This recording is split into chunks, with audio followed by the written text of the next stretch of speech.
Kaibigan, tawag sa akin number 8326171. May tao sa kabilang line. Siya po ay si Binibining Joanne ng Malate. Hello, Joanne. Hello, Papa Jack. Good evening. Good evening po. Okay lang po. Okay ka lang. Alright. At, Joanne ng Malate, 33 years old. Parang ayaw mo na edad mo. Hindi, gusto po. Gusto mo. Huwag kang mag-alala, ha? Aabutin din namin lahat yan. Ang totoo, malapit na ako sa edad na yan. Oo, ilang taon na lang? 4 years na lang, 33 na rin ako. My God, ha? 29 na si Papa Jack, mga kaibigan. Para lang po alam ninyo. Tanda ako na, no? Belated happy birthday. Maraming salamat, ha? Huwag mo akong batiin. Regaluhan mo ako. Okay? Sige po. Sige, Joanne! 29 ako. Matanda na ba ako, Joanne? Ay, hindi po. Baby face nga kayo kasi pag gumawa ka matanda ako, mas matanda ka sa akin. Mas matanda ako. Anyway, Joanne, kamusta buhay? Okay naman to. Nandito pa sa office. Kumain ka na ba? Hindi pa. Mamaya pa. Pag-uwi na lang sa bahay. Okay. Sige. Nasa office. Anong trabaho ni Joanne? Dito sa banking. Banking sa alas 9:30 ng gabi. Ayup! Hindi, kasi sa kami, sa back room, sa accounting department. So, bahala ka, yung pakialaman yan. Baka bank information yan, di pwede sabihin. Yun, kaya laging late umuwi. Bahala ka, sige. Alright, Joanne! Opo. Ano ang paglilingkod ko sa'yo? Tanong ko lang sana, Papa Jack, kung hanggang kailan mag-hold on sa isang tao. O kung dapat ba pa rin mag-hold on. Ito yung mga gusto kong sinasagot na tanong. Ulitin mo yung tanong, dali. Kung hanggang kailan mag-hold on sa isang tao. Yeah. Last time, nagtanong sa akin. Alam mo, tanong sa akin? Papa Jack, paano malalaman kung mahal mo pa yung tao? Alam mo ang sagot ko? Alam mo ang sinagot ko sa kanya? Hindi. Hanggang tinatanong mo yung tanong na yan, mahal mo pa yung tao. Kaya sa'yo, iba naman, kabaligtaran. Hanggang kailan mag-hold on? Sa isang tao na mahal mo. Yan. Pag dumating, at pag hanggang tinatanong mo yan, di ba? Pag nag-umpisa mo ng tanongin, yung tanong na yan, ibig sabihin kailangan mo na mag-let go. Kasi nararamdaman mo na yung stress sa buhay mo. Nagtatanong ka na hanggang kailan mo ba kailangan mag-hold on? Ibig sabihin, ikaw yung tipo na nilalang na wala na nakikita dahilan para mag-hold on pa, kaya nagtatanong ka na. Kasi kung meron ka nakikita dahilan para mag-hold on, ibig sabihin, hindi ka magtatanong. You will keep on holding on. Tama? Okay. Nagtatanong ka na, ibig sabihin, you have to let go. Ganun ba yun? Ay, hindi naman. Sakto lang to. Wala namang ganong kahulog yung sinabi ko. Paano po kung let's say yung isang tao, yung other party na may nagsabi na mag-hold on ka pa rin sa kanya? Binibigyan ka ba niya ng tamang dahilan, di ba? O kumbaga, binibigyan ka ba niya ng sapat na motivation to hold on and to wait for this person? Honestly, hindi kasi... Sino pinag-uusapan natin dito? Ito? Ex? Hindi po. Actually, kami, childhood friends. May asawa na siya? Wala pa. Bakit kailangan mag-hold on? Ba't kailangan... Actually, diba? Yung relationship po kasi namin, yun nga, magkaibigan, pero parang alam naman namin sa isa't isa na may feelings kami. Kaya lang, on his part kasi, parang... May pa rin siya, yung may girlfriend siya. Kaya lang, parang ang gulo kasi nung sitwasyon namin, every time na, hindi naging kami, pero every time na wala siyang, kanyari, do you guys kiss? Ano po? Do you guys kiss? Hindi po. Okay. Hold hands. Once lang, pero, kasi malayo kasi siya. Asan siya ngayon? Sa ibang bansa po. Mahirap nga mag-kiss pag malayo. Hindi, pero kahit naman po nung nandito siya, wala kaming yung intimate moment. Parang yung usual lang na magkaibigan. If given the chance, would you choose na magkaroon ng intimate moment sa inyong dalawa? Oo naman. Yeah! Kahit alam mo na there's no commitment between the two of you? Hindi po. Well, you already said yes. Alright? At kanina, tinanong kita, hindi ko sinabi sa'yo kung kayo o hindi. Ibig sabihin, wala kang kondisyon sa bagay na yun. Nahuli na kita, te. Ka na mag-deny.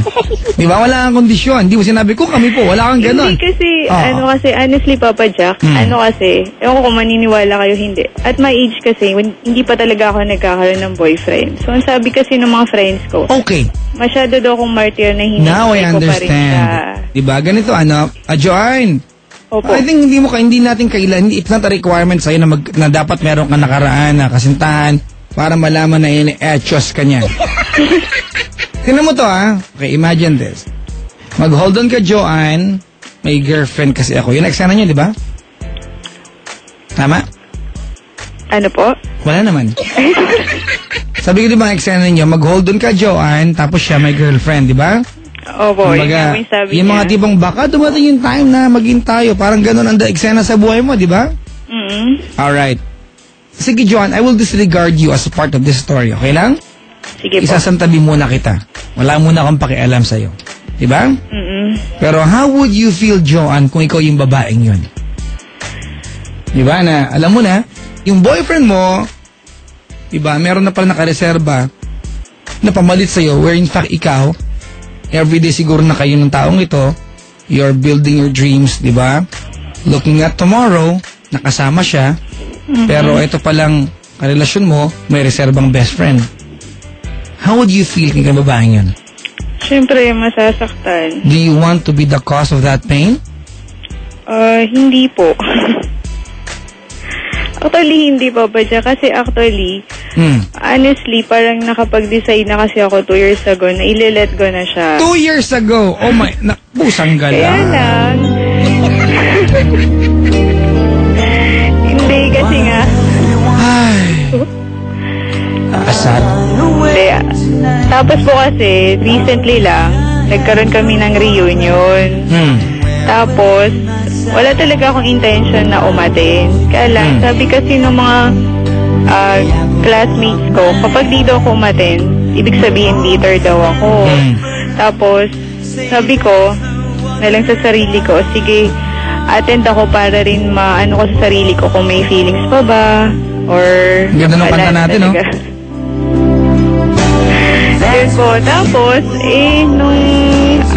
during the reunion, yun nga, nag-usap kami. Parang, dun niya sinabi sa akin na, nga daw, na-miss ako. Tapos, parang, yun, parang bumalik ulit. Sige, John, ganito, na 2 years ago, you decided na mag-move on. Tama? Opo. And 2 years after, nung mag-decide ka mag-move on, eto ka ngayong gabi nagtatanong sa akin. If you're still gonna hold on or, di ba? Or hindi na. Opo. Parang yung decision mo 2 years ago, parang chance lang naman pala yun. Parang wala namang basihan, wala namang ginawa talaga, di ba? In reality, wala. Kasi ito ka pa rin, nagtatanong pa rin. Mali. Kasi, Papa Jack, parang na-realize ko, parang dun sa 2 years na yun, ako pala yung may fault, bakit hindi natuloy na maging kami? Parang ganun. Joanne, babae ka. I would love to think na babae ka. At bilang babae, hindi ka pa nagkaroon ng boyfriend, di ba? I will describe to you the feeling, right? Okay. Bilang babae, it feels wonderful. It will make you feel beautiful to be chased by men. Alright? So, wag mong sisisihin ang sarili mo na hindi naging kayo. Because if this guy, kung talagang mahal ka niya, he will chase you. He will tail after you. Don't blame yourself. So, ibig sabihin, hindi talaga siya interesado sa akin. Exactly. Kayo mga lalaki, territorial kami, ate. Territorial kami. Meaning, di ba, pag may gusto kayo, babakuran namin yan. Walang pwede lumapit. Pero ikaw, given, di ba, you are submitting yourself sa kanya, pero meron ba siyang ginagawa para maging kanya ka? Ha? Wala, kasi parang... O, di ba, ain't that offensive sa part mo bilang babae? Kasi para bang, ang nasa isip kasi niya, yung nandyan lang ako, lalo na wala naman akong boyfriend. Hindi, ate, hindi kasi ganun yun eh. Ang nasa isip niya, andyan ka lang. Oh, it's the other way around. Alam mo kung bakit? Hindi niya nasa isip yun. Yun ang pinaramdam mo sa kanya. Ako yung nagparamdam sa kanya? Hindi, ako yata. Parang naguluhan ako dun, Papa Jack. Pinaramdam ko sa kanya na... You're always there para sa kanya. Kaya nan ka, di ba? Kaya the guy is leading you on. Kasi kung pinaramdam mo sa kanya na, teka lang, may girlfriend ka. Diba? Kung gusto mo kong ligawan, iwanan mo yan. Diba? Ngayon, huwag mo kong pagantayin. Hindi yun ang naramdaman niya from you. Naramdaman niya from you, Ops, andito lang ako para sa'yo. Sana iwanan mo na girlfriend mo because I'm waiting. Ganon kasi naramdaman niya from you, diba? Diba? Pero hindi ko naman Sige, yun... plastikin mo ako. Hindi po kasi para ang akin kasi, kung ang para sa tingin niya, hinihintay ko siya dahil wala akong boyfriend. Hindi naman sa ganun. Kaya lang ako kasi... Joanne? Hindi, Joanne? Alam mo, mas magandang, mas madali sa'yo mag-move on or madesisyon ng to, magawa ng paraan. Masolve ito if you'll be true to yourself.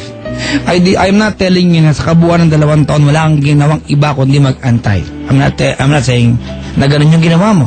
Pero, siguro dumating yung pagkakataon na you're just about to fall in love with another guy. Hindi ko alam. Baka dumating yung time na yan. But, I don't know, i-deny mo to. Etong lalaking pa rin ito, di ba? Yung nasa top, siya pa rin yung pinaka-iniisip mo sa lahat. Because after 2 years, after ka magdesisyon na mag-move on, nagtatanong ka pa rin, do I have to hold on?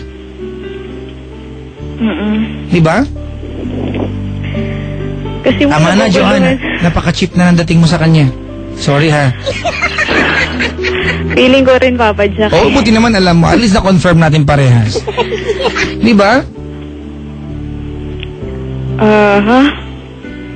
So, ano pong... So, parang ibig sabihin... Ikaw na magsabi ang dapat mong gawin. Kailangan na talaga siyang i-let go. I think letting go is not even the term. Ano po ba yung tama? Acceptance. Acceptance. Okay. Ewan ko, parang naguguluhan talaga ako, Papa Jack, eh. Daga lang, ha? Anong part dito ang naguguluhan ka? Hindi naman naging kayo. He is one guy na pinangarap mo. Sorry. Alright? He is one guy na pinangarap mo.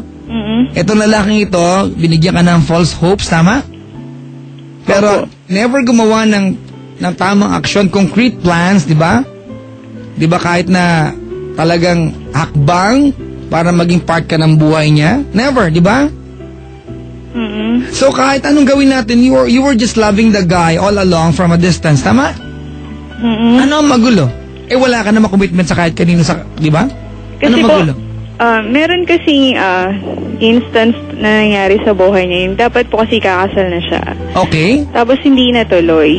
At sinabi niya yung dahil sa iyon. So hindi totoo yun. Teka lang. Tell me yes. Opo, sinabi niya kumbaga. Sinabi niya hindi natuloy dahil sa iyo. Hindi, parang at the back of his mind, parang naglo-look forward pa rin siya na somewhere along the way, magmi-meet pa rin kami. Okay, stop. Let's simplify, alright? Sinabi niya sa'yo na kaya hindi natuloy yung kasal na dapat sana magaganap dahil sa'yo. He was, in a way, di ba? At some point, thinking of you. At that time, tama? Opo, sabi so, ganun kakalaking bahagi ng buhay niya. Tama, mali? Sabi niya. Okay, pero hindi ka niya girlfriend. Tama? Hindi po, hindi. Hindi ka niya nililigawan, tama? Hindi rin. Because you offered yourself sa kanya freely, tama? Parang ganun. So, naniniwala ka bang hindi natuloy ang kasal dahil sa'yo? Tanga. Naniniwala ka, tarantado tong lalaki ito, buisit. Hindi natuloy ang kasal dahil sa'yo. So, ganun kakalaking bahagi ng buhay niya. Pero hindi ka na girlfriend. Ano ka? Himala ka sa buhay niya. Ano? Sabi nila, reserve. Reserved. Yes, exactly. You are. Reserve ka. Diba? Spare. Spare tire. Gagamitin lang pag butas ang gulong. Pasensya ka na, ha? Diba? Alam ko naman po yun. Pag hindi na kailangan gamitin, lalagay ulit dun. Iaangkla ulit sa likuran. Diyan ka lang. Pag may gamit ka na, gamitin ka ulit. Gusto mo nang ganon? Hindi, syempre. Ito na yung ginagawa mo. You don't have importance sa buhay niya. Okay. It took you 2 years to ask. I don't know kung mula ngayong gabi, how many years, di ba, would you take to realize? And after realizing, I don't know how long, di ba, you will take to accept the fact Diba? That this person is leading